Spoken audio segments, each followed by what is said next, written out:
to Governor Scott with the very latest information. Let's listen in. And life-threatening Category 4 storm with winds of 150 miles per hour. A storm surge warning is in effect for Sebastian Inlet southward around the peninsula to Venice and the Florida Keys. The storm surge watch is in effect for north of Sebastian Inlet to Ponce Inlet. The storm surge is forecast to be 3 to 12 feet. Think about that, 3 to 12 feet. Across this area, which is life-threatening. A hurricane warning is in effect for Jupiter Inlet southward around the Florida Peninsula to Bonita Beach, the Florida Keys, Lake Okeechobee, and Florida Bay. A hurricane watch is in effect for north of Jupiter Inlet to the Flagler-Volusia County line, and north of Bonita Beach to Anclote River. Rainfall is forecast to be 8 to 12 inches, with isolated areas receiving up to 20 inches of rain. Based on what we know now, the majority of Florida will have major hurricane impacts with deadly storm surge and life-threatening winds. We expect this along the entire East Coast and West Coast. The Florida Keys should be prepared to start the effects of the storm tomorrow morning. If you're in the Panhandle, you will also experience severe weather. Please be prepared for this. Evacuations. I've ordered school buses to aid evacuations statewide. Multiple counties have accepted these buses, and I encourage any counties with a need for buses to evacuate residents request buses right now.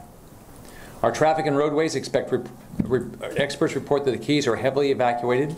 All gas stations in the Keys are currently closed, but if you're still in the Keys, get out now. We will quickly run out of good weather to evacuate. If you need any help in the state to evacuate, 1-800-342-3557. But if you're in the Keys, leave now. Anywhere in the state, if you're told to evacuate, leave, get out quickly. I'm a dad and I'm a grandfather. I love my family. I can't imagine life without them. Do not put yourself or your family at risk. If you've been ordered to evacuate and are still home, please go to a shelter. I encourage everyone to check on your neighbors. If you know someone in your neighborhood who is not evacuating and should, please contact them. Take care of each other. Please check on your neighbors with special needs or the elderly. And if you can take people in, please do it. Today is the day to do the right thing for your family and get to safety. Today is the day the right thing for your family and every family in the state to make sure you have a plan and get to safety. This storm is wider than our entire state and is expected to cause major and life-threatening impacts from coast to coast. Remember, Hurricane Andrew is one of the worst storms in the history of the state. Irma is more devastating on its current path. Irma has already caused multiple fatalities in the Caribbean. This storm is powerful and deadly. We are being very aggressive in our preparation for this storm, and every Floridian should take this seriously and be aggressive to protect their family. Possessions can be replaced, your family cannot. I know it's hard to evacuate and it's very uncomfortable. I think about my mom and how hard it would have been for her to be completely broke with kids and have to evacuate. But you have to do it. You can't afford not to do it. Think about your family. You have to keep your family safe. To private business owners, please be compassionate with your employees as they prepare for this storm and evacuate. I was a business owner when Hurricane Andrew devastated the state 25 years ago. The single most important thing right now is the safety of your employees and their families. For the remainder of the state waiting on evacuation orders, listen to your local officials. They will tell you if and when your area needs to be evacuated. Listen to them. Follow the news. We can expect additional evacuations as this storm continues to come up through the state. I cannot stress this enough. Do not ignore any evacuation orders. All Floridians should be prepared to evacuate. Lake Okeechobee. Based on recent forecasts, the U.S. Army Corps has been reviewing how the federally operated dike will be impacted. I spoke to Colonel Jason Kirk with the U.S. Army Corps of Engineers last night, and I met with the Corps today. They believe there will be additional impacts from excessive wind pushing some water over the dike. They have assured me that the structural integrity of the dike will not be compromised, but they're worried about water flowing over the top. I ordered evacuations of the cities surrounding the southern half of Lake Okeechobee from Lakeport to Canal Point in Hendry, Palm Beach, and Glades counties. The decision was made due to our sole focus on life safety. Traffic. I know many of you are stuck in traffic, and I know you have to be frustrated. All I ask is to be patient. Evacuations are not convenient, but the goal is for them to be safe. I'm glad so many people are driving to safe places. We have increased the number of troopers on Florida highways to help move traffic and keep people moving, going down the road. We have 1,700 troopers working 12-hour shifts. These dedicated officers are 100% focused on safety and aren't taking a day off. Also, all administrative duties have been suspended at FHP. This means all sworn FHP officers are on roads helping families evacuate and bringing supplies to areas of need. We've also increased the number of road rangers who are patrolling Florida's roadways 24/7 to assist motorists. Around the state, we have hundreds of DOT workers monitoring traffic cameras 24/7 to ensure traffic flows continue and evacuations proceed without interruptions. All of this is to help everyone that's going to evacuate get safely where they need to go. Contraflow. We still need southbound lanes to get needed gas and supplies down to shelters and families that need it in the southern parts of the state. Contraflow inhibits our ability to get emergency vehicles to people that need them.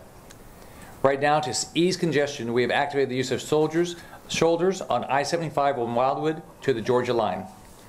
But please drive very safely and listen to law enforcement. They're working to keep you and your family safe.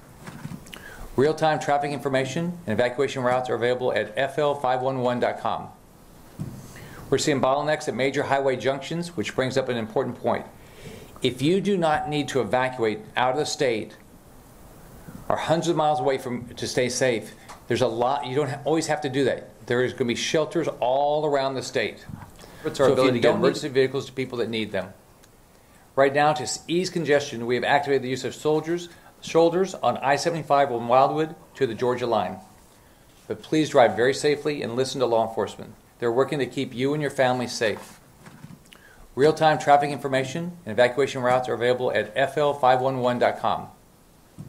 We're seeing bottlenecks at major highway junctions, which brings up an important point.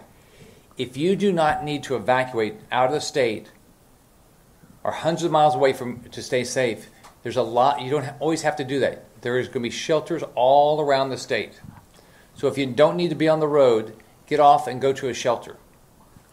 We are coordinating with Google Emergency Response Team to prepare to close roads on Google Maps in real time in the event Hurricane Irma forces the closure of any roads.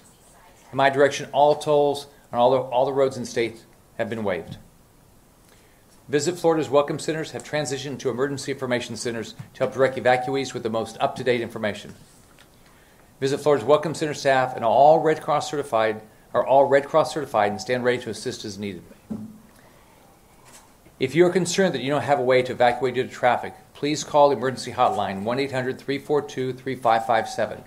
We will do everything possible to get you out. Fuel. One of our top priorities has been fuel availability. I was alerted yesterday by Vice President Pence that the federal government has waived additional rules and regulations to allow more fuel to get to Florida fast. I want to thank the EPA, I want to thank the President, the Vice President for all their efforts to help us get more fuel in the state. We know there are problems with supply at gas stations. State law enforcement are providing escort services to gas trucks to get them through traffic so they can get to these stations faster. These law enforcement escorts have continued throughout the night, and they'll go as long as possible. You've probably seen some of them around the state. For gas stations in evacuation zones, we need you to stay open as long as possible so people can get fuel and get out. We will arrange police escorts for your employees so they can get out safely. So please stay open. If you're in an evacuation zone in your gas station, please stay open as long as you can. We all know how important fuel is. We're devoting every state resource, and the federal government is working to try to make sure we have all the fuel we can get here. 3 tanker trucks delivering fuel to Port Tampa Bay yesterday. We got 3 tanker trucks in, each delivering 1.2 million gallons of fuel. State law enforcement continues to escort fuel supply trucks from Port Tampa Bay, Jacksport, and Port Everglades directly to gas stations. As of 6 p.m. last night, 8.4 million gallons of fuel was shipped into Port Everglades, and more than 5 million gallons of fuel were shipped in Port Tampa Bay. We are aggressively working to move excess fuel staged in Niceville to communities throughout North Central Florida. While we're making progress, unfortunately, you're still going to see lines, and unfortunately, you're going to still see outages. I can't imagine how frustrating you have to be. I can just tell you, none of us are going to stop working on it. However, if you're in an evacuation zone in South Florida, just remember, you need to leave now. Port Everglades will be closing tonight for safety, and gas will no longer be resupplied into much of South Florida until after the storm. If you're concerned you do not have enough fuel to evacuate, please call the State Emergency Hotline, 1-800-342-3557. But you have to call now. You cannot call in the middle of the storm. You have to call now so we can get you out. If you know you're going to a shelter in your county, you don't have to fill up your tank all the way. So be considerate of others, because others might have to be going further away. There's an app, Gas Buddy app, is a great resource to find opening stations with fuel. All ports still remain open and are operating to bring fuel and supplies in. Shelters. Last night, I directed the closure of all schools in the state, K-12 state colleges and universities, and all state offices from their normal activities. And it's today through Monday. The goal is to ensure we have all the space available for sheltering and staging. Floridians have to have access to as many shelters as possible. We're still going to see more evacuations in the northern part of the state. Fortunately, over 17,000 people have signed up to volunteer. We need more volunteers. You can go to the Volunteer Florida website, volunteerflorida.org, to sign up. We can't thank the ones that have signed up enough, but we're going to need more. There's absolutely no reason for anyone not to evacuate if you're ordered to do so. Shelters are available around the state, and you should follow the directions of the local officials to go to the shelter that fits your needs. You can go to floridadisaster.org/shelter to find a shelter in your county or neighboring county. If you need a hotel, you can go to expedia.com/Florida. Expedia is trying to help us in real time on hotel occupancy. Airbnb has activated its disaster response program. If you're an evacuee in need of a place to stay, or you're an Air Hub or Airbnb host looking to open a house for an evacuee, go to airbnb.com/disaster. The Florida Restaurant Lodging Association has encouraged all hotels to waive pet policies, offer shelter, and be compassionate with cancellations. National Guard. We've already activated 7,000 members, which is right now every available member of the National Guard we have has been activated. Law enforcement. Fish and Wildlife Conservation Commission is preparing search and rescue teams for potential deployment and has more than 200 officers standing by for the first wave of response based on potential storm impacts. We've been reaching out to law enforcement across the state to make sure they have all the resources they need to keep people safe. Utility providers. They're actively pre-positioning resources throughout the state and in neighboring states.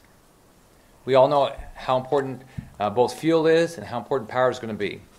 We will aggressively work with the utilities to make sure if you lose power, to get your power back on as quickly as we can. I want to thank the governors of other states that have provided every time I've asked for something, they've provided it. I know the entire country is behind us. I know the president's behind us. And we have the best first responders in the country spread throughout the state and neighboring states ready to help. But we are running out of time. The storm is almost here. If you're in an evacuation zone, you need to go now. This is a catastrophic storm that this state has never seen before. We can rebuild your house.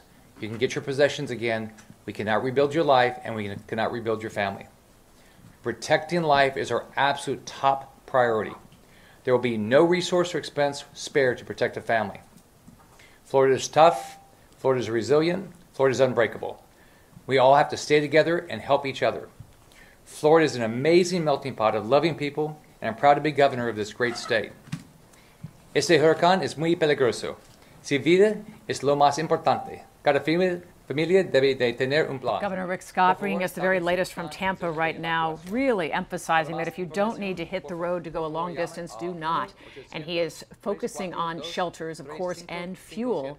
On the right side of your screen, you're looking at the line of people waiting down by Metro Zoo at Robert Morgan Educational Center. This is one of the shelters that is not even officially listed yet by Miami-Dade County, but word has gotten out at 181st Street and Southwest 122nd Avenue that Robert Morgan is a shelter that is set to open.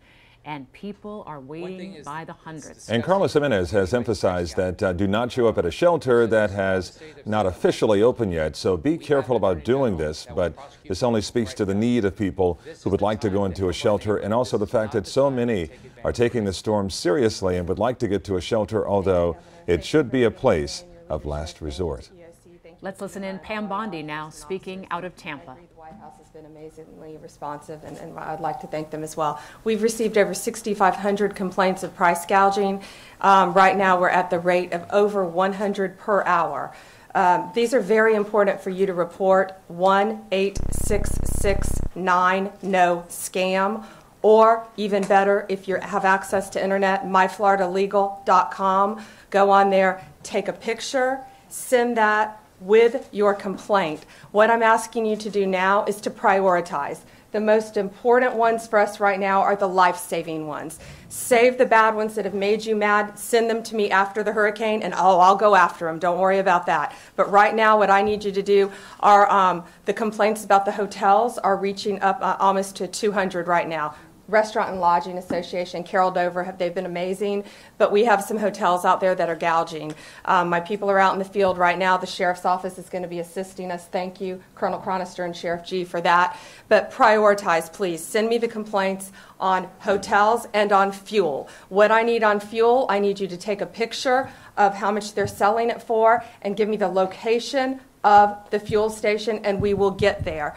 Thanks to the EPA, they've driven down the price of fuel, so there's no reason for fuel to be at these exorbitant rates at many multiple gas stations. You've heard me talk about Chevron. We had a big problem with Chevron in South Florida. I've talked to Chevron corporate. I cannot thank them enough now. They have been incredibly cooperative. They are going after each individual franchise owner who's trying to hurt people. The majority of complaints about water have come, we're in the hundreds now, well over 100 against 7-Eleven stores. 7-Eleven, come on. This isn't the time to make a buck. This is the State time Attorney to help General your Pam fellow Bondi citizens. speaking about Don't the be scams that are profiting happening off across the state as it relates to Hurricane Irma. A lot of people hiking up their prices at gas stations and for water as well. She says make sure you report those, go to their website, and also take note of them. Obviously, they are going to be looking into them and investigating.